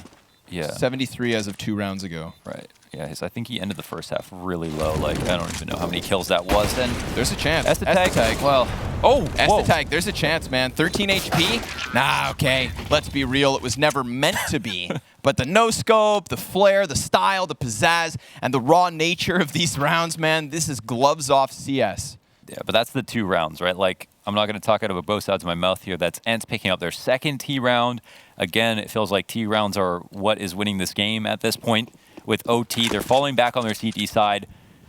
It'll take a Cloud9 like they've never seen. Certainly Cloud9, their palms, they're clammy. They're worried at the moment. They've got to do something that they weren't able to have success in. And they're starting off with a fast B. Dodo's alone. Yep. Floppy's already up in his face, but he's sitting inside of the smoke. And that flash from Sunny should have been all he needed. Olu, he's going to miss that slight little adjustment. Smoke in their face on the doorway. We've got like 3 weapons just rattling bullets through the door. Molotovs come over. Look how much Cloud9 are investing into just holding this off, but ENCE, they're not going to respect it, and it's going to absolutely cost them. 3 kills through the smoke. And Olu, completely outnumbered at this point, misses the close range shot. Alex gonna add damage to it just to ensure they know Cloud9 aren't going down without a fight. We are tied at 20. I will say, the other time that this happened where they entered B, ENCE did have a really shaky setup where a couple of unlucky things happened. But if it continues to be like that, maybe it's uncomfortable and not so unlucky. So we'll see if Cloud9 tune into that, because every time that they've played around, okay, he's the one who died through the door last time around to the auto sniper. He'll pull out one of his own. Statex will get one through the smoke, falling back, and he'll also completely escape. Yeah, back around the corner of safety. He can see 2 teammates. Oh, look at this move by ENCE. They're actually moving up into tunnels control at the perfect moment, and look what Cloud9 are doing. A picture, a spitting image of the last time that the end of regulation, where they continue to go for these 5 long hits. They don't have info on tunnels. They don't know that Dodo's flanking. They don't know the CTs know they're here. Soon enough, they're going to have to face the consequences. Yumpy fully honed in. They've got 3 smokes for the play, Cloud9. Flashbang on the corner to delay it, but here comes the utility. And we're going to watch ENCE actually throw some bodies close. They're going to boost that M4. Sunny's going to have a chance at kills if nobody else can deliver, but Olu, he's already sniped one off of the play. Bomb thrown down to the dirt. ENCE securing themselves a 21st round. It is a plethora of flashbangs, and it's exactly what they needed.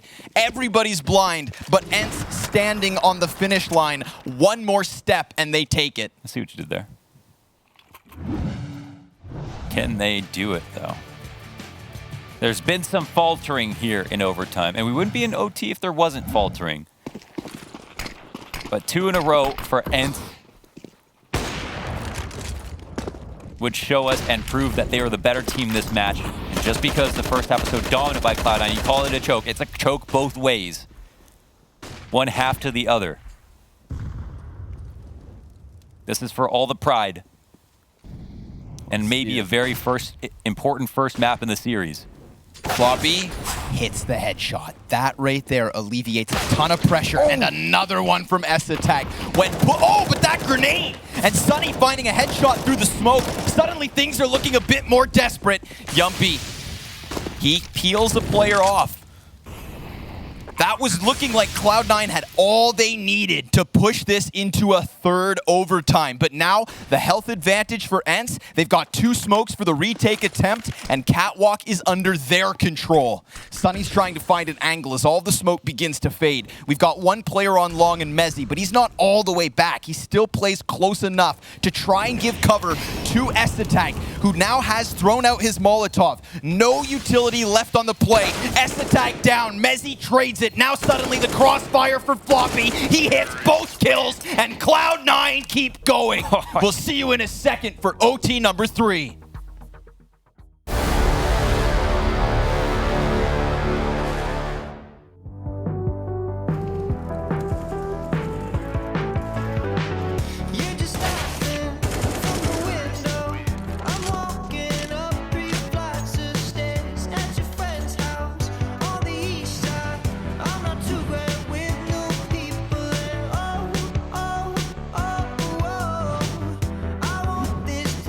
Forever.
want you now.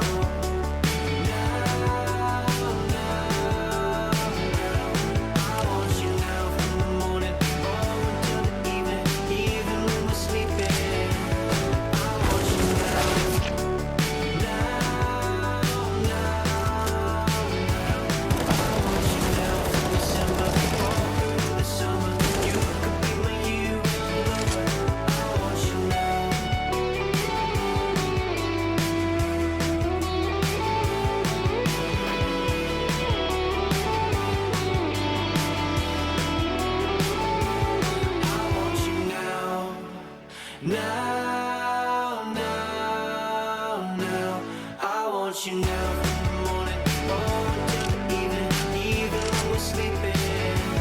I want you now, now, now, now. I want you now from December all through the summer. You could be my year-round lover. I want you.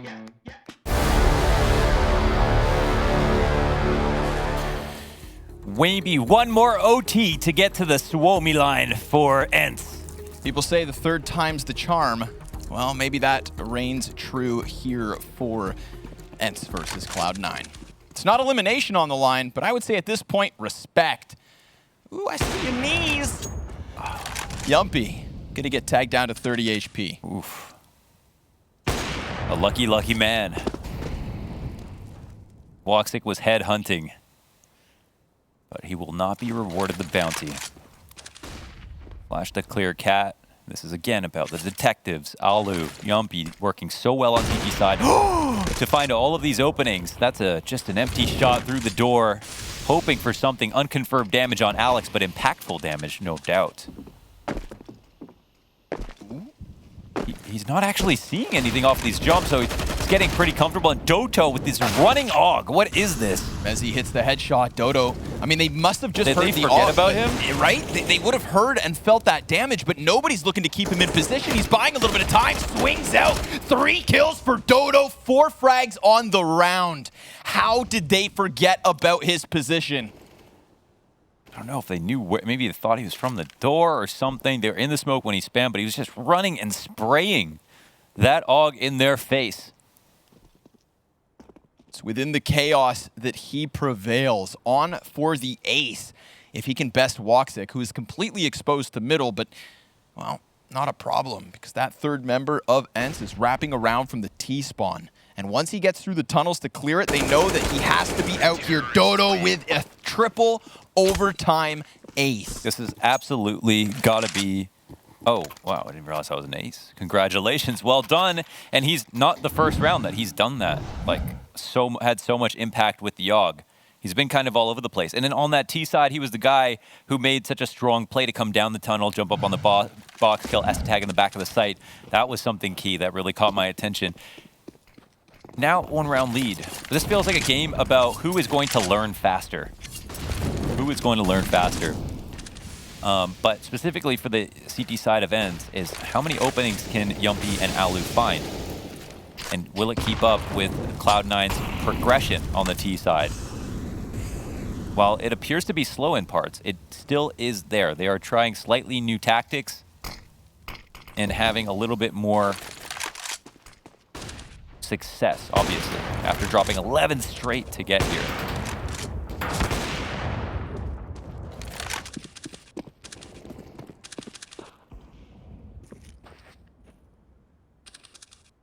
Head boost. Yeah, working with a minimal angle, but could have been. You all saw how that could have been an opening pick for ENCE. They try to catch Sunny rotating through his spawn. It does get traded out pretty quickly. Suddenly, these 2 B defenders realize that mid is open. It's in question. It's under siege. But Sadix, well, he's going to come out from the top of mid and spot nothing. Yeah, he could either... The thing is, he doesn't actually know if they're not on cat, so Alu cannot rotate over from A. This does leave B open to question, but the flank will eventually come in, and the smoke here in tunnels will tell them a lot. Yeah, Molly to the back plat, a second behind him. He is still holding the jump up, calls out Woxic's position. Dodo again finding damage, and this time his teammate was able to deliver so that he didn't have to do it all, but he ices them out. A 23rd round for ENCE. Actually, that's 2 in triple OT. This is actually pretty sick from ENCE because they were having some real weird rounds over in the B site, but now they're starting to solve that problem as well. So not only do they show some improvement here on T side, but on CT side to complement it. And it couldn't have come at a better time. It's unlucky to be in OT, but not so much for ENCE. They're the ones who have to work their way back. Finding him inside of the smoke. Oof. That's an opening for Cloud9. At this point, man, just one round on the T side would be huge, but Alu, he cancels out Alex, who thought he had an easy pickup. Good cover from Alu to keep his teammate alive. 3 members of Cloud9 up catwalk, met by Molotovs in all directions. A smoke to try and cool them off, but they go barreling right through it. It's Alu's op to deliver yet another kill. His sniper has come alive when it absolutely mattered most. He was one of the key pieces to some of those rounds in the second half. Dodo down to 3 HP. A single tick more of damage would have done it. And as the smoke grenade fades, he throws out a frag. Hits Mezzy and a little bit off Woxic. They plant for the post on Cat, but Floppy holds it down. And Yumpy now 1v3. He's going to die at the hands of Woxic, and Cloud9 secure at least a single round in triple OT. And well, that might be par for the course. Man, that was a tricky situation for all parties. Dodo maybe overplays his hand a little bit, or maybe he's thinking that they just had fully committed. Well, of course that's what he was thinking, because he would have otherwise waited a little bit longer, but could have afforded to wait longer in both situations. So maybe making a small mistake throwing that nade out at that time. And I kind of shine a spotlight on this one particular moment because it just feels like it's a pressure cooker throughout the whole thing. And Cloud9 finally committing up Cat with something a little different. I like that because they've used Alex and gone 5 out long so many times, they could at least make ENCE believe it is going to be some kind of long hit. The auto snipers come out again, damage done early on. Sunny will run through the door. Woxic will end up getting that kill, standing his ground with 7 HP. Tag finds another one. This is Cloud9 starting to put up a defense right out the gate. A flawless CT half in triple overtime for the win. Those are some good-ass flashes right there. Tag will have to turn around 3 times and eventually will die. The spray from Alex is good. Oh my god! 3 to win the round to tie it up at 23-23 and keep Cloud9 alive. He is at 51 kills, 107 ADR, 26 rounds deep. The king of Dust 2 for Cloud9. That 3K spray down, never pulled the finger off the trigger. And now suddenly this is yet again anybody's game. 24 to secure a quadruple OT, 25 for the win. This is only the first map of a series that is going to very quickly become a grudge match after these teams have locked horns for what is at this point almost 2 entire maps worth of rounds. We are getting to that point. I was bored after that first half. Now I'm no longer bored. This has become one of the most entertaining things that we could have asked for and is delivering on all fronts. Storylines of individual effort, some good stuff, teams learning, development on the fly, mistakes. Everything has been interesting. And they're keeping it really incognito. Walking up to the wall on long. Smoke will come out late. Will they burst off of it or wait for flashes? Mezzy will throw this defensive smoke on the side of the ramp and try to deny them from crossing at all. Well, they sit and wait. Yeah. However, this smoke does not block their vision. What does this mean for Cloud9? They're not here to read into it. So did ENCE make a mistake? They'll start now to move up. But Alex just moves into a more dedicated spot. The molly on Mezzy. Alex, he's going to be right on the side of this smoke. He is right in front of them. Alex, able to cut down Yumpy, does the damage at a distance. Finally, he goes down. And the question is, can Cloud9 win a round without Alex going massive? 10 seconds left. Bomb's going to be planted. They retake middle so that their backline's not compromised. But now the retake, that's what needs to get rolling. And Alu, with his scope up towards CT spawn, looks to pluck a player off, but he didn't see it. The head at the base of CT spawn, he hasn't spotted it just yet. He's more fixated on Cat, and because of that, Woxic catches the kill. Sadix has delivered frags across this entire first map, and he's looking to extend into the catwalk, hits that first kill, flicks it back, and Woxic's gonna stop him. Cloud9 to 24. ENCE can still push this to the limit, as they have for so long now, but Cloud9 can taste victory. They can finally taste it. Now they can see it, and now it's not ending on a T round for them. They might be feeling comfortable. Look at this play, and I really wonder what the idea here was from ENCE. I can understand if the closer smoke on long dropped first to cause some confusion and doubt as to how comfortable they should get, but Alex just seems so aware of what was coming in his direction. And the way he played off that smoke too, damage to the guy at the back. First kill open. Floppy, he's gonna have pressure put on him. It's a spray down into B. Could this be the same fate as Complexity had as they come into the B site? Floppy's here to mow him down. They haven't made any progress. They're sitting back in the spawn. Alu's still buying guns. They've got Sadix in the tunnel and the bomb is in the site. How in hell are they ever expected to get this one out of here? They're gonna have to dig deep. But by the time they do that, they may realize that they've just gone ahead to dig their own graves. Alu, for free, finds Woxic. That is the start of an unthinkable 2 versus 5. And as he gets closer to the catwalk, he doesn't expect Mezzy. Sadix could have done it last round. His attempt in the 1 versus 3 looked far more likely than this one. Let's just be real.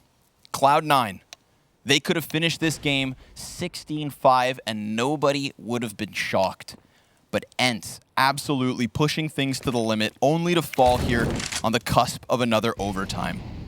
We've got to talk about Alex's impact on a map like Dust 2. He is the king for Cloud9. He kept up that impact the entire time, and Cloud9 finalize with a 25th round. Wow. After all of that, it's only map 1. What a match. That was amazing. What a match. I was just doing some maths, boys. So 48 rounds. That match could have finished after 20 because it was 15-4. And I do think maybe we're taking a break, or are we going to just keep chatting about this one production? We are going to go to a break. When we come back, we'll hopefully have collected our thoughts so we can try and work out what the hell happened.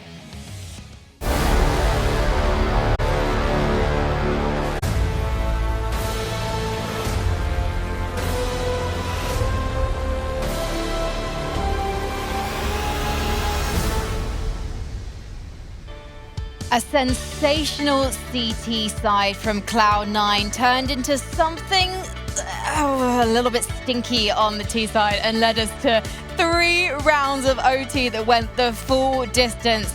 As ENCE showed, their new recruits are not to be underestimated. And I really want to talk about that CT side from Cloud9 because, Laund, as you were saying in the cast, it looks simple, but actually there's a lot more to it.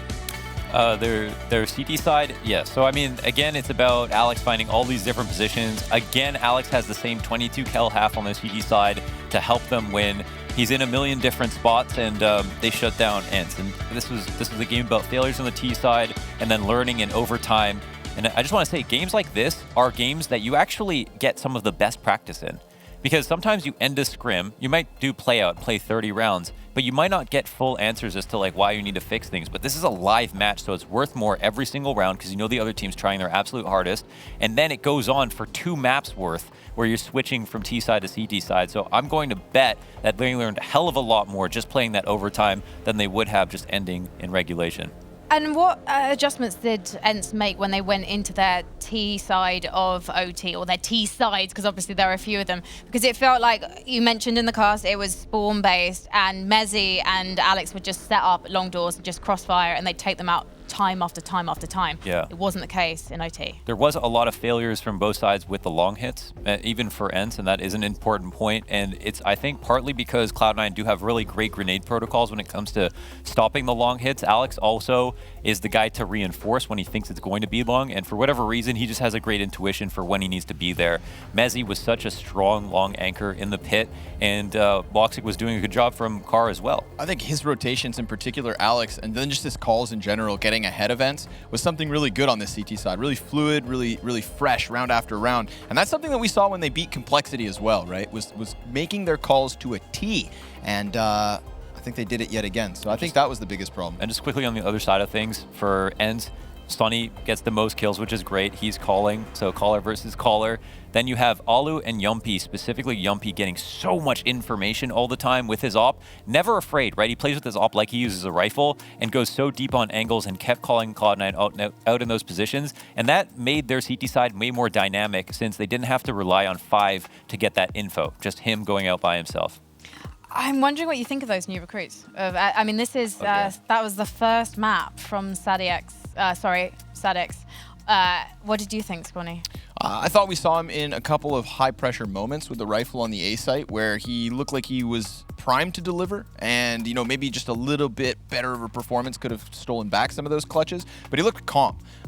You know, even when he's outnumbered and outgunned, they didn't look to shake him. You know, like he was making the right decisions. It was a matter of hitting the shots. Well, a year ago, ENCE did the unthinkable. They took down Astralis on Nuke, and I will always remember that moment because the three of us were in Madrid. But a lot has changed since then. They'll be taking on Cloud9 on Cloud9's pick of Nuke after this break.